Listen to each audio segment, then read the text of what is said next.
운을 잃는 변호사 지연이 니시나카 스토모 108쪽 부모님을 부양하면 좋은 운이 나를 부양한다. 변호사로서 여러 인생을 보아왔지만 운에는 신비한 구석이 있구나 하고 가끔 생각합니다. 왜 그렇게 되는지 과학적으로 설명할 수는 없지만 운이 움직이고 있다고 밖에 생각할 수 없는 일을 몇 번이나 직접 봤습니다. 다음 이야기도 그러한 사례 중 하나입니다. 5명의 형제가 있었습니다. 그들은 모두 부모님 곁을 떠나 독립을 했습니다. 그런데 연로해진 부모님은 고향인 시가현으로 내려가고 싶어 하셨습니다. 그러나 시가현에는 이제 집이 없어서 고향으로 내려가려면 새로 집을 장만해야만 했습니다. 안타깝게도 부모님께는 그럴 만한 경제적 여유가 없었기 때문에 소망을 이뤄드리기 위해서는 5 형제 중 누군가가 돈을 마련할 수밖에 없었습니다. 누가 돈을 낼 거야? 형제들은 돈 문제로 상의하다가 다투기도 했습니다. 집을 지으려면 큰돈이 필요하니 무리도 아니었지요. 결국 차남이 내가 시가현에 집을 짓고 부모님과 함께 살겠어 라고 말했습니다. 부모님의 소망을 이뤄드리려고 큰돈을 내놓은 것뿐만 아니라 부모님의 노후까지 돌보겠다고 결심한 것입니다. 얼핏 보면 차남이 5 형제 중에서 가장 안 좋은 제비를 뽑은 것처럼 보입니다. 하지만 그렇지 않았습니다. 차남이 시가현에 토지를 사고 집을 지어 부모님과 함께 이사한 후 몇 년이 지나자 갑자기 고속도로 건설 계획이 발표되어 토지 가격이 폭등한 것입니다. 부모님을 모시고 살면서 소원을 이뤄드린 효도의 결과 큰 행운이 찾아온 것이지요. 신기하게도 효도를 한 사람에게는 행운이 돌아오는 경우가 많습니다. 이득이나 손실과 상관없이 부모님을 생각하는 마음과 행운은 서로 연결되어 있을지도 모릅니다. 신입 때의 실수가 좋은 밑거름이 되는 법이다. 저는 변호사가 되자마자 와지마 이와키치 변호사 사무소에 들어갔습니다. 와지마 선생님은 일본 변호사협회의 회장까지 역임하신 분으로 약자의 편에서는 훌륭한 변호사로 알려진 분입니다. 저는 선생님의 사무소에서 4년 정도 일하면서 많은 것을 배울 수 있었기에 항상 감사하고 있습니다.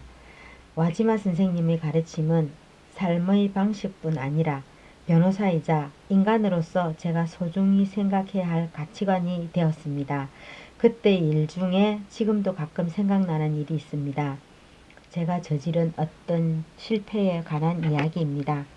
당시 제가 맡은 일은 사기 사건의 변호로 과거 폭력 조직에 속해 있던 남성에게 받은 의뢰였습니다. 저는 우선 보석을 신청했습니다. 보석금 200만 엔이 인정되어 의뢰인은 구치소에서 나왔습니다.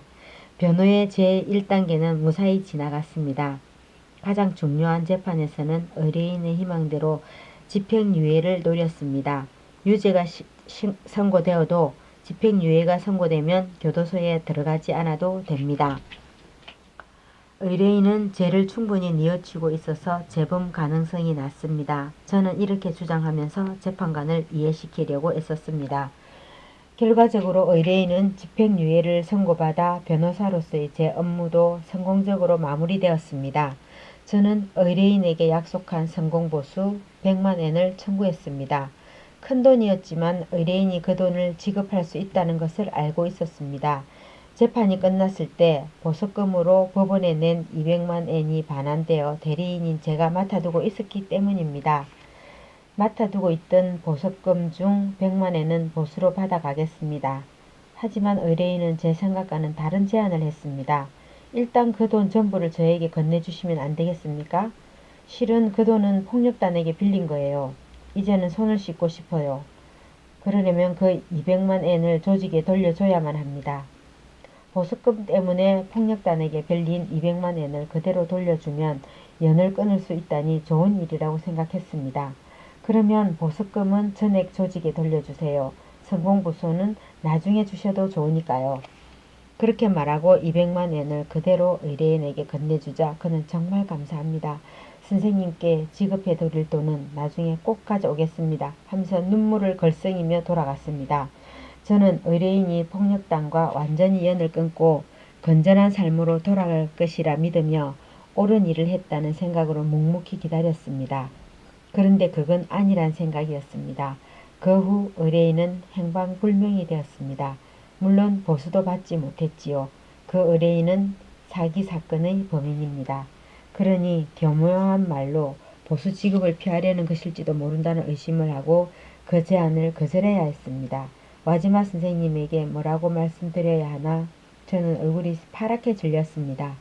100만엔이라는 돈은 제 개인 보수가 아니라 와지마 선생님의 사무소가 받아야 하는 보수였습니다. 풋내기엔 제 실수로 사무소에 피해를 주고 만 것입니다. 쭈뼛거리며 와지마 선생님께 보상금을 받지 못한 사실을 이야기하니 선생님은 뜻밖에 이렇게 말씀하셨습니다. 잘 됐네. 저는 제 귀를 의심했습니다. 분명 의아한 얼굴을 하고 있었겠지요. 선생님은 그런 저를 타이르듯이 이렇게 말씀하셨습니다. 자네는 쏘가서 분했겠지만 좋은 경험을 한 거야. 쏘으면 어떤 기분이 드는지 잘 알았을 테니까 자네는 결코 남을 속이는 인간은 되지 말게. 와지마 선생님은 어려움에 처한 사람, 약자의 입장에 서서 일하는 훌륭한 변호사였습니다. 그분의 가르침을 받아 저는 변호사로서의 삶을 시작할 수 있었습니다. 그 은혜를 잊을 수가 없습니다. 지금도 깊이 감사드립니다. 내가 효도하면 나도 효도받는 운으로 돌아온다. 저는 정말 운이 좋은 사람이라고 생각합니다. 부부가 함께 1년을 넘겼지만 장남 덕분에 노후 걱정을 하지 않아도 됩니다. 사실 이 행운은 아내 덕분입니다. 아내의 훌륭한 인간성이 돌고 돌아서 저의 행운이 된 것입니다. 그 행운이란 이렇습니다. 40대 초반인 장남은 대형마트에서 근무하고 있습니다. 대형마트의 종합적 사원은 정근이 필수라 현재 장남은 나고야 지점에서 일하고 있습니다. 그런데 부모인 우리가 있는 간사이 지점 근무를 신청하고선 제게 이렇게 말했습니다. 종합직에서 지역직으로 바뀌었어. 그렇게 하면 계속 간사이에 있을 수 있으니까. 아들의 말을 들은 저는 지역직이 되면 월급이 많이 줄어든다고 들었는데 왜 바꾼 게냐? 하고 물었습니다. 그랬더니 아들은 이렇게 답했습니다. 아버지, 어머니 두 분 다 나이가 있으니까 걱정이 돼서. 우리 부부의 노후를 보살피기 위해서 수입의 불이익을 감수하면서까지 직종을 바꾼 것이었습니다. 부모를 생각하는 아들로 자란 것이 너무 기쁘고 고마워서 가슴이 벅차올랐습니다. 이때 저는 장남에게는 물론이고 아내에게도 고마움을 느끼지 않을 수 없었습니다. 왜냐하면 장남의 효도는 아내를 표본으로 한 것이기 때문입니다. 아내는 제 어머니를 성심성의껏 모셨습니다. 어머니가 쓰러지셨을 때 저는 지난 시간 동안 효도를 하지 못했다고 생각해서 친가로 돌아가기로 마음먹었습니다. 그러나 제게는 직업이 있었고 어머니를 돌보기에는 상황이 여의치 않았습니다. 결국 아내가 어머니를 돌보면서 하나에서 10까지 모든 일을 도맡아 했습니다. 히로미, 지금까지 정말 고마웠어.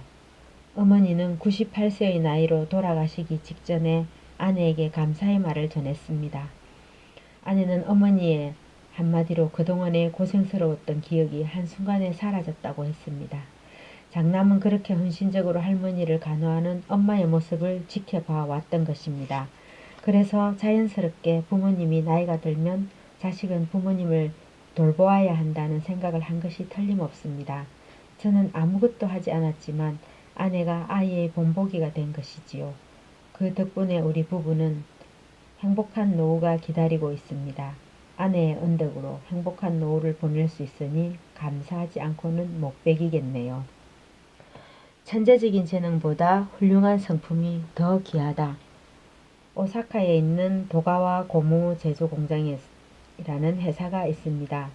일본의 고무호스 브랜드 중에서도 어떠민 회사로 이 회사의 창립자인 도가와 씨에게는 특별한 에피소드가 있다고 합니다. 청년 시절 도가와 씨는 고무 제품을 판매하는 작은 가게에서 근무하고 있었습니다. 아침 일찍부터 밤늦게까지 일에 몰두하던 건실한 청년이라 사장뿐 아니라 거래처에서도 신뢰하는 직원이었습니다. 게다가 월급은 적었지만 장래를 위해서 조금씩 저축도 하고 있었습니다. 그런데 어느 날 더가와 씨가 근무하던 가게가 갑자기 도산되었습니다. 사장이 술을 좋아해서 경영을 소홀히 한 것이 원인이었습니다. 도산하자 채권자들이 몰려들었고 가게의 물건부터 사장의 가재도구까지 전부 압류해 갔습니다. 그 모습을 지켜본 종업원들은 차례로 가게를 떠나갔습니다. 그러나 도가와 씨는 떠나가는 동료를 거들떠보지도 않고 가게에 남았습니다. 다른 가게와 회사들이 높은 임금을 내세워 성실하고 평판이 좋은 도가와 씨를 데려가려 했지만 모두 거절했습니다. 저는 월급의 액수로 내가 갈 길을 정하지 않습니다. 이제까지 신세졌던 사장님을 버릴 수는 없어요. 그는 심지어 사장의 가재도구가 경매에 나오자 자신이 모아놓은 돈을 전부 찾아와 그 물건들을 사들여 사장에게 돌려주었습니다. 더가와 씨는 사장을 도운 후에 드디어 독립하게 되었는데 당시 그의 인품을 보고 사업을 돕겠다고 나선 사람들 덕분에 회사는 순식간에 발전했습니다. 회사가 성공하자 그는 예전 사장을 공장장으로 맞이했습니다. 게다가 사장이 죽은 후에는 유족들까지 돌보았습니다. 왜 그렇게까지 하셨나요? 주변에서 이런 질문을 하면 더가와 씨는 사장님은 제恩인이니까요. 사장님이 일을 가르쳐 주지 않았다면 저는 지금의 길로 들어서지 못했을 겁니다. 라고 대답했다고 합니다. 이렇게까지恩인을 소중히 대했기 때문에 더가와 씨의 회사가 신용을 얻을 수 있었던 것입니다. 경영학자 피터 드러크는 말했습니다. 경영자가 가져야 할 자질이란 천재적인 재능이 아니라 성품이다. 성품이란 인덕을 말합니다.恩인을 잊지 않는 높은 인덕이 운을 부릅니다. 우리도 도가와 씨를 본받아 인덕을 갈고 닦아야 합니다. 니시나카 변호사의 운에 대한 수업. 모리시게 히사야는 일본의 영화배우이자 연극계의 거장이다.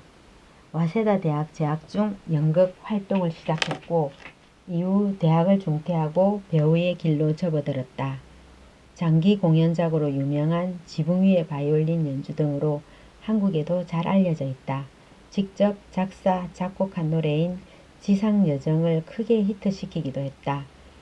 제2차 세계대전 퇴전 이후 전환기를 맞은 일본에서 영화와 연극을 활성화하는 데 큰 역할을 했고 이른 공로로 1991년에는 대중문화 분야 인사 가운데 최초로 문화훈장을 받았다. 일본 국민의 존경을 받는 대배우인 그는 명강연자로도 유명했다. 이 책에서는 당시 자살하는 학생이 많았던 기타노 고등학교에서의 강연을 소개하고 있다. 이 강연 내용은 수많은 사람들의 은혜에 감사하며 자신의 생명을 소중히 하는 마음이 운을 더 좋게 한다는 니시나카 변호사의 조언과 일맥상통한다. 200만 명의 은혜에 관한 모리시게의 강연. 우리는 최소 200만 명의 사람들 덕분에 존재한다. 아기일 때 먹는 분유는 아주 많은 사람의 손을 거쳐 만들어진다. 소를 키우는 사람, 우유를 모아서 운반하는 사람, 우유를 분유로 만드는 사람, 분유를 운반하는 사람, 가게에서 판매하는 사람, 그것을 사와서 따뜻한 물에 녹여 먹여주는 사람 등 이렇게 많은 사람들 덕분에 여러분을 키운 분유가 완성된다. 밥도 마찬가지고 옷도 마찬가지다. 집도 학교도 역시 마찬가지다. 이 모든 것이 수많은 사람들의 도움 없이는 불가능하다. 고등학생이 될 때까지 17년간 살아오면서 도움을 받은 사람을 헤아려보면 200만 명이나 된다. 이 모든 사람들 덕분에 지금 살아가고 있다. 이 모든 사람들에게 감사하자. 그러기 위해서는 자신의 생명을 경시해서는 안 된다. 일본 기타노 고등학교 강연 중에서 오늘은 125페이지까지 읽었습니다. 감사합니다.